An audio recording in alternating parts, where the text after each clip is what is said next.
The massive scout ship of the Galactic Empire emerged from hyperspace at the edge of the Sol system. Its dark purple hull absorbed the distant sunlight, making it look like a shadow against the stars. Captain Zexlor stood on the command bridge, his 4 eyes scanning the holographic display showing the 9 planets of this unexplored system.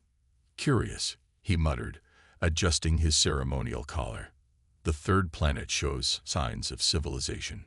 The Empire had conquered thousands of worlds over the past 10 millennia. Each new species they found had been primitive, barely able to reach their own moons. This time would be no different," Zexlor thought with a smirk. "Sir," his sensor officer called out, "we're detecting artificial satellites around the blue planet. Thousands of them." Zexlor waved one of his tentacles dismissively. "Probably primitive communication devices. Nothing to worry about." But he was wrong. Very wrong. Deep within NORAD's headquarters beneath Cheyenne Mountain, alarms began blaring. General Sarah Chen rushed into the command center, her coffee forgotten in her office. The massive screen showed an unknown object larger than any human spacecraft, just past Saturn's orbit. "Report," she barked. Lieutenant Rodriguez typed furiously at his console. "Ma'am, object appeared out of nowhere. No meteoric trajectory. It's moving against the orbital plane. This is artificial, and it's not one of ours." General Chen's face remained calm, but her hands tightened behind her back. Humanity had prepared for this day for decades. "Initiate First Contact Protocol Alpha. Alert all major military commands. And get me the President." Within hours, every major military installation on Earth went into quiet alert. Nuclear submarines slipped deeper into the oceans. Stealth satellites adjusted their orbits. Hidden weapon platforms around Mars and Jupiter powered up, their existence known only to a select few. The alien ship continued its approach, unaware it was being watched. Captain Zexlor ordered detailed scans of Earth, analyzing its civilization level. The results made him pause. Nuclear power, primitive spaceflight, internal combustion engines. He clicked his mandibles together. "Send the standard greeting package.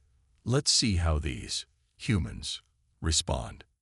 The message arrived at Earth's communication arrays in multiple formats, a simple mathematical sequence, followed by basic language primers. Standard Empire protocol for contacting primitive species.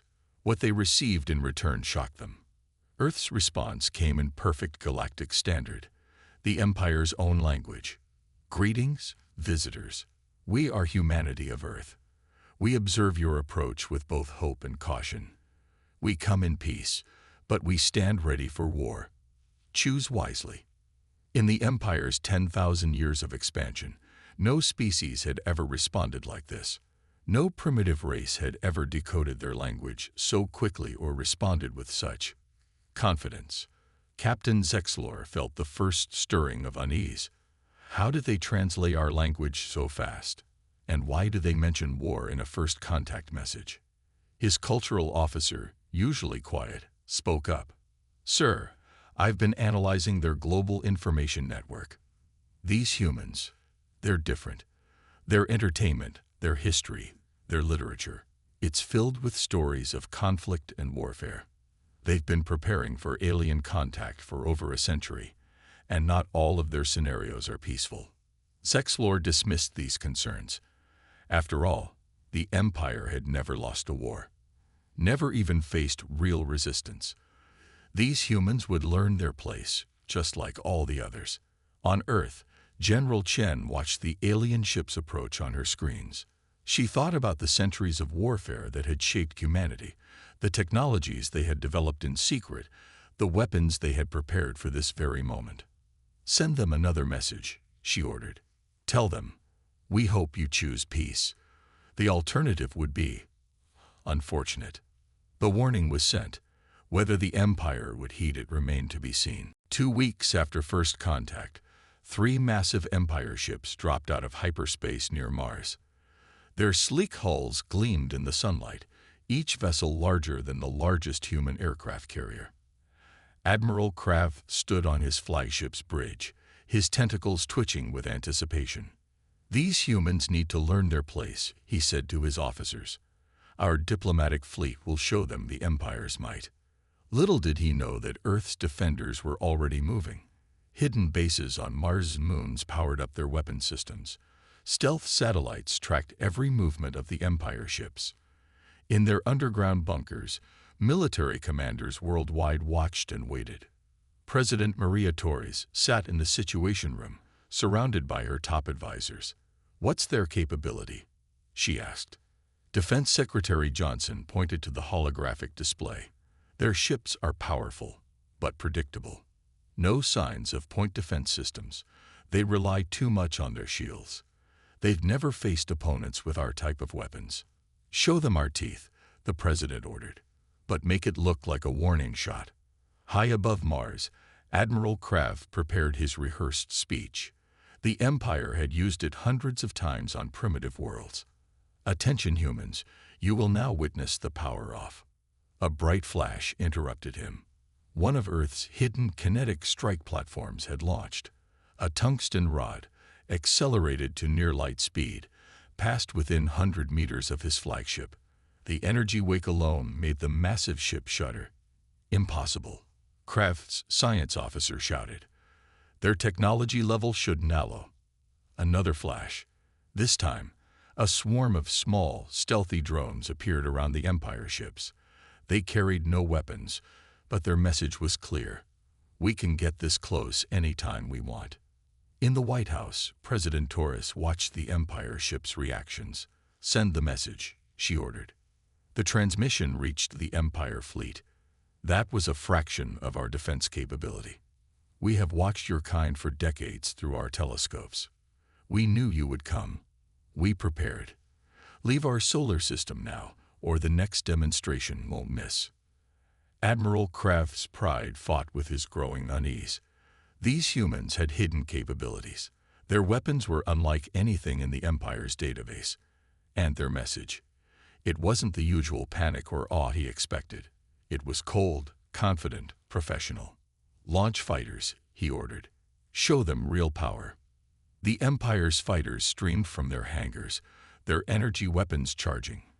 But as they formed up, Earth unveiled another surprise. Quantum radar arrays on Phobos and Deimos activated, cutting through the Empire's stealth systems like they weren't there. What happened next shocked the Empire fleet. Human defense platforms fired again, but this time released clouds of smart matter, billions of microscopic robots that swarmed the Empire fighters. In seconds, half the fighter squadron lost power, their systems overwhelmed by the technological virus.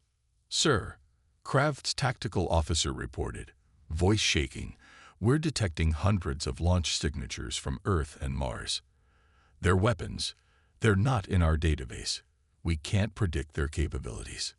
In orbit around Earth, hidden military stations activated. Nuclear-powered laser arrays charged up. Electromagnetic railguns took aim. Every submarine on Earth prepared their classified payload of space-capable missiles.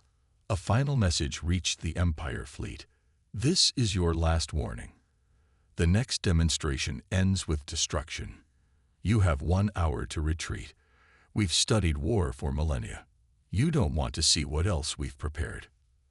Admiral Kraft looked at his disabled fighters, his useless scanners, and the countless weapon signatures appearing across the solar system. For the first time in his career, he felt something the Empire had forgotten. Fear. The dice were cast. The Empire's next move would either prevent or trigger a war unlike any they had ever faced. The Empire's high command received Admiral Kraft's report with disbelief. In their gleaming capital ship above their homeworld, the Council of Seven gathered for an emergency meeting. "Impossible." High Commander Vexthor slammed his tentacle on a crystal table. "No primitive species has ever resisted our might. These humans must be taught their place." The Council voted unanimously. Within days, the Empire's most powerful battle fleet jumped into hyperspace. 500 warships, each carrying enough firepower to level a continent. Their commander, Grand Admiral Ixalan, had never lost a battle in 300 years. On Earth, Satellites detected the massive energy signatures of incoming ships. In the Pentagon's war room, General Chen studied the holographic display with her team. "They're bringing their whole battle fleet," Lieutenant Rodriguez reported. "Estimated arrival: 6 hours." General Chen allowed herself a small smile. "Right on schedule. Initiate Operation Dark Storm." Across the solar system, humanity's true defenses awakened. Hidden bases on Jupiter's moons revealed massive cannon arrays. Asteroid bases powered up their engines. And from the dark side of Mercury, humanity's secret weapons stirred to life. The Empire fleet arrived near Jupiter, their ships filling space like a swarm of metal locusts. Grand Admiral Ixalan stood proud on his bridge, watching the tactical display. "Launch the first wave," he ordered. "Show these humans what real power looks like." But as his ships moved forward, the space around them changed. Strange, dark spheres appeared, distorting light itself. The Empire's sensors went crazy. "Sir," his science officer shouted. "The humans, they're using artificial gravity wells. They're disrupting our formation." Before the Empire fleet could react, humanity struck. The asteroids they had hollowed out and turned into bases decades ago revealed themselves. Each one carried antimatter warheads and quantum-guided missiles. The battle that followed would be remembered for centuries. Empire ships found their shields useless against weapons they had never encountered. Human AI systems predicted and countered their every move. And from Mercury came humanity's greatest surprise: a massive solar energy collector that could focus the sun's power into a devastating beam. Impossible. Ixalan watched as 30 of his ships vanished in a flash of artificial sunlight. How did they build all this in secret? The answer came in a transmission from Earth. "We didn't build this to fight you. We built it because we fought ourselves for thousands of years. You're just seeing what we created while preparing for something much worse: ourselves." In orbit around Mars, a group of Empire destroyers thought they had cornered a small human fleet. Then the humans activated their phase shift drives, something the Empire had thought impossible for centuries. The human ships simply passed through the Empire's energy barriers like they weren't there. "All ships, retreat to Sector 7. Ixalan ordered, watching his mighty fleet fall into chaos. But Sector 7 had already been mined with quantum torpedoes. Back on Earth, President Torres watched the battle unfold. "Send them the final warning," she ordered. The message reached every Empire ship. "This is just our defense force. Our attack fleets haven't even launched yet. Withdraw now or face complete destruction. This is your final chance." For the first time in its history, the Empire's grand fleet turned and ran. But they weren't fast enough. Human ships, hidden in dimensional pockets, appeared behind them, cutting off their retreat. Grand Admiral Ixalan, watching his fleet trapped and burning, finally understood. The humans hadn't been bluffing. They hadn't been primitive. They had been waiting, preparing, building. And now the Empire would pay the price for their arrogance. As the Empire fleet struggled to recover from their losses, a special transmission began broadcasting to every Empire ship. It wasn't a threat or a demand. It was a history lesson. "You want to know why you're losing?" The message began, showing images from Earth's past. "Let us show you what you're really fighting against." On the bridge of his damaged flagship, Grand Admiral Ixalan watched with his officers as the transmission displayed scenes from human history. Ancient armies clashing with swords, medieval castles under siege, world wars with their tanks and planes, modern conflicts with smart weapons and drones. "Sir," his cultural officer whispered, "their entire history is filled with warfare. They've never stopped fighting, never stopped improving their weapons." The transmission continued, showing how each war had taught humanity new lessons. The Empire commanders watched in horror as they realized the truth. While their species had grown soft from easy victories, humans had been forging themselves into warriors for thousands of years. In the Pentagon, General Chen activated humanity's next surprise. "Release the AI battle networks," she ordered. Across space, human ships began moving with impossible precision. The Empire watched in shock as their enemies seemed to predict their every move. What they didn't know was that every human ship carried an AI system trained on millions of historical battles. "This can't be happening," Yxilon muttered as another squad of his ships fell to human tactics. Their maneuvers, they're using strategies from their ancient naval battles, but adapted for space. The humans had learned warfare in 3 dimensions from their sea battles. They had learned stealth from their submarine warfare. They had learned precision strikes from their air combat. Every battle in their bloody history had taught them something the Empire never knew. In orbit around Saturn, an Empire battle group found themselves caught in a trap. Human ships emerged from hiding spots in the rings, using the ice and rocks as cover, just like their ancestors had used trees and hills in forest warfare. "Look how they fight," one Empire commander reported. "They don't just use technology. They use terrain, psychology, deception. Everything is a weapon to them." The transmission to the Empire ships showed more. Human sports and games, all based on competition and strategy. Their entertainment, filled with stories of war and conflict. Even their children played with toy soldiers and strategy games. President Torres watched from the White House as human forces continued to outmaneuver the Empire. "Send the next phase," she ordered.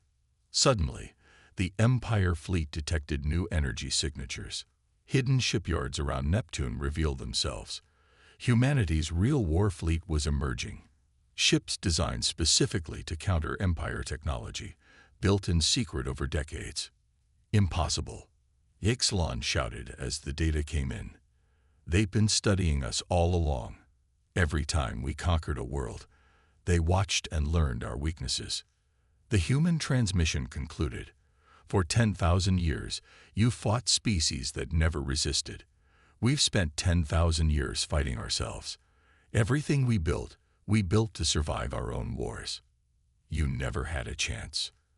In a hidden base on Europa, General Chen activated the quantum communications array.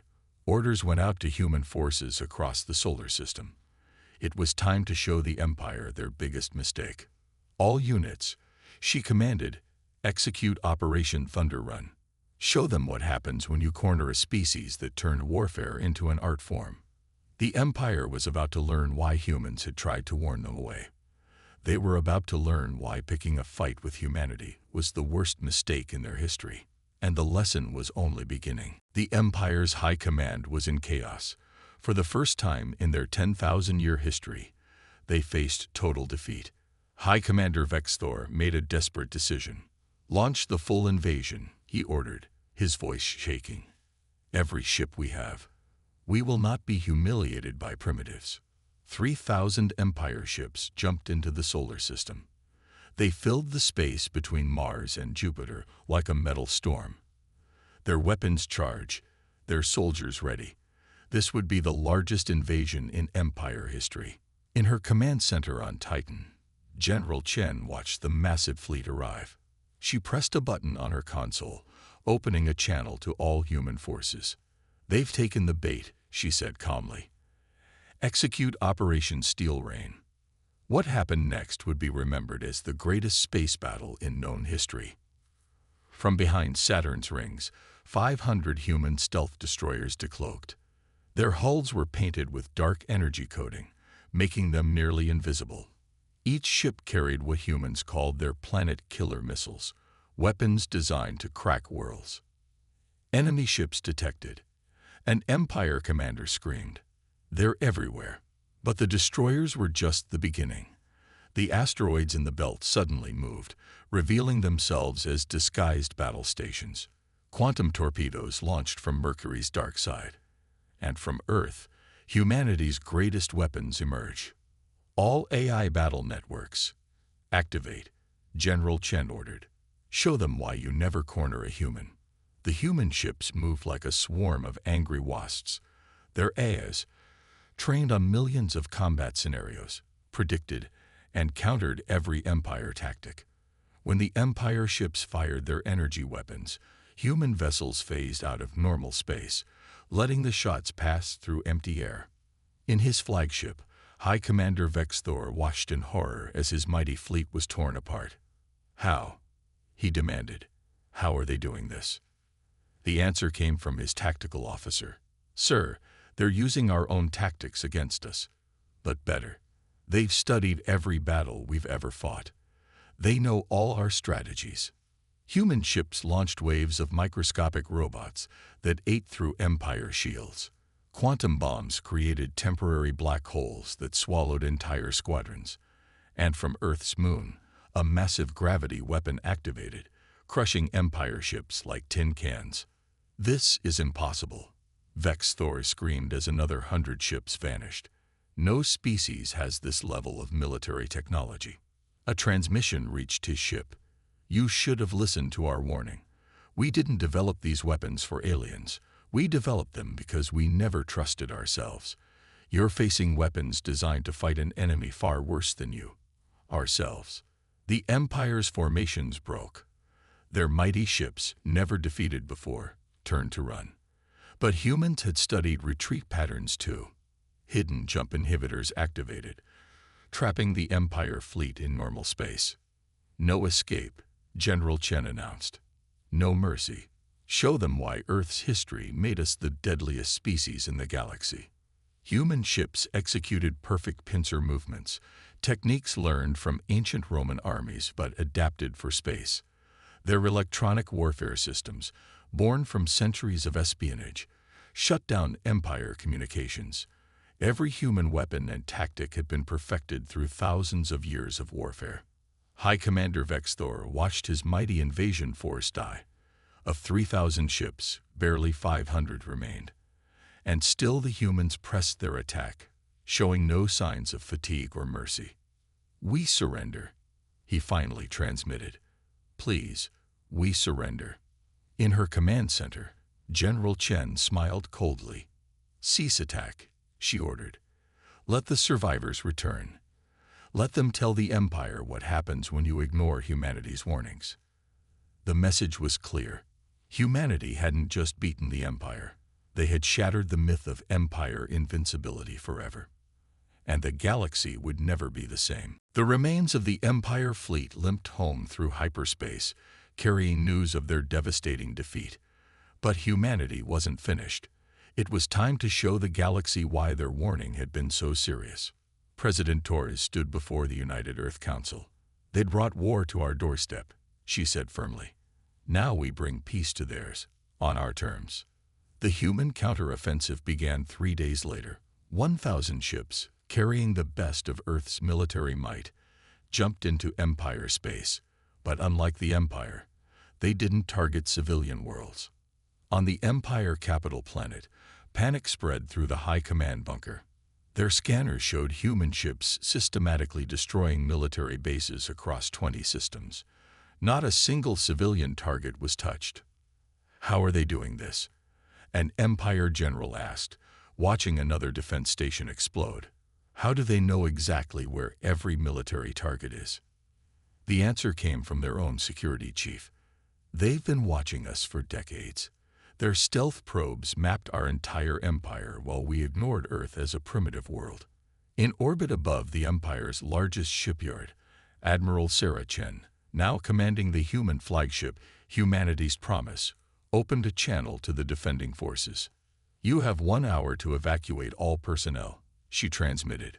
"We're destroying your military capability, not your people. Unlike you, we know the difference between soldiers and civilians."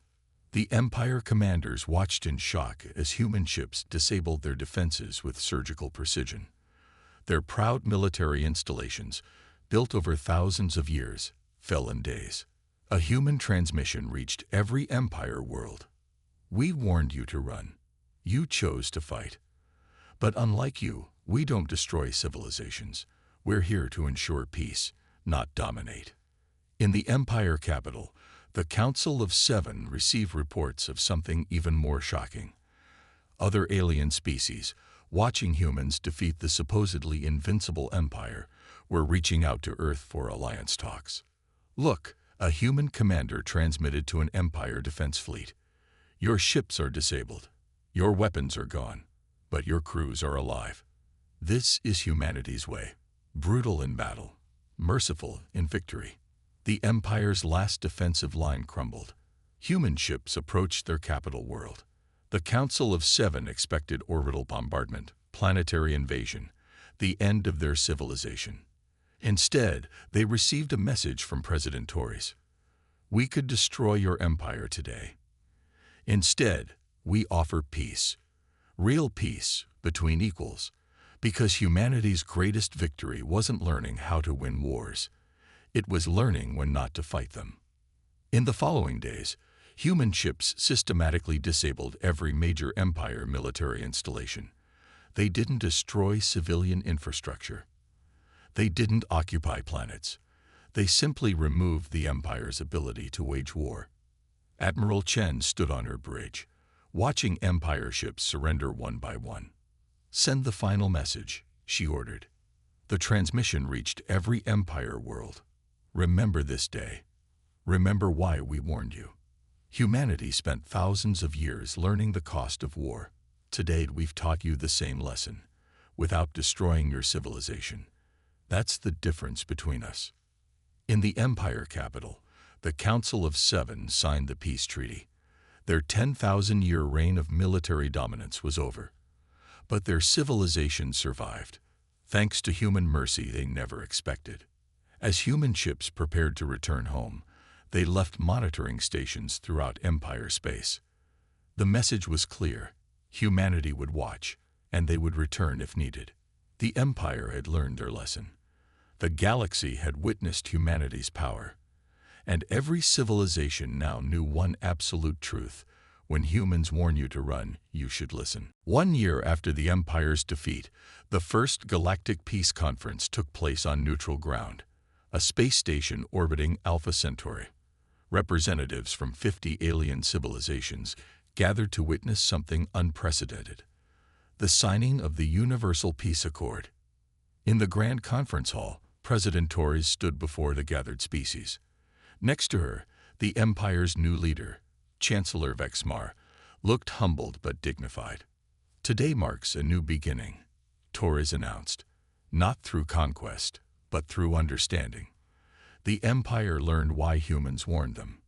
Now we all move forward together. The conference hall's massive windows showed thousands of ships in orbit, human, Empire, and dozens of other species. For the first time in galactic history, they flew together in peace.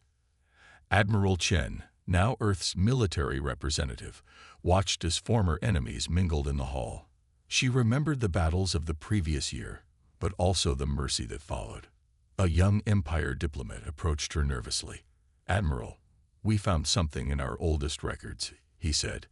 10,000 years ago, our ancestors were like humans, warriors who fought each other constantly. But we forgot those lessons. We grew soft. And now?" Chen asked. "Now we remember why warfare should be the last option, not the first." Across the galaxy, changes were everywhere. The Empire's military bases had been converted into trade ports. Their weapon factories now produced ships for exploration. Human technology and Empire resources combined to push the boundaries of science. In the Earth's new galactic embassy, General Rodriguez, formerly lieutenant, showed alien diplomats their war museums. "We keep these," he explained, "not to glorify war, but to remember its cost. That's what made us different from the Empire." The aliens understood. Humanity hadn't just defeated the Empire. They had changed the galaxy's entire approach to conflict and peace. Trade flourished between worlds. Human diplomatic ships, still armed but bearing messages of peace, visited distant systems. The Empire's former subject worlds gained independence, forming their own alliances under Earth's protection. "Look at these reports," Chancellor Vexmar said during a private meeting with President Torres. "Poverty in our outer worlds down 60%. Scientific advancement up 40%. We lost our military dominance but gained so much more." Torres nodded. "Because you learned what humanity learned centuries ago. True power isn't about controlling others. It's about helping them grow. In orbit around Earth, the Galactic Defense Academy opened its doors. Former Empire officers trained alongside human commanders, learning not just tactics, but ethics, diplomacy, and the importance of peace. A new message spread across the stars. Earth stands ready, not for war, but for friendship. But remember our warning. Those who choose war will find out why we spent millennia preparing for it. 5 years after the war, the galaxy had transformed. The Empire's worlds had joined the new Galactic Coalition, with Earth and their former enemies working together as equals. Their combined fleets now protected trade routes and explored unknown space. At the 5th anniversary celebration of the Peace Accord, President Torres stood before the gathered species one last time before her retirement. "We warned the Empire to run," she said. They didn't listen. But from that conflict came something greater than victory: understanding. Humanity proved we could win any war. More importantly, we proved we knew when not to. The celebration ended with a spectacular sight. Ships from every species, flying in formation around Earth. Former enemies, now allies. Former conquerors, now partners. And at the head of this mighty fleet, a single human ship bore a new message. We stand together now. Run only if you threaten peace. The galaxy had learned its lesson. The Empire had become a friend. And humanity had fulfilled its greatest mission, turning the deadliest species in space into the greatest guardians of peace. The warning had become reality, but the ending was better than anyone could have imagined.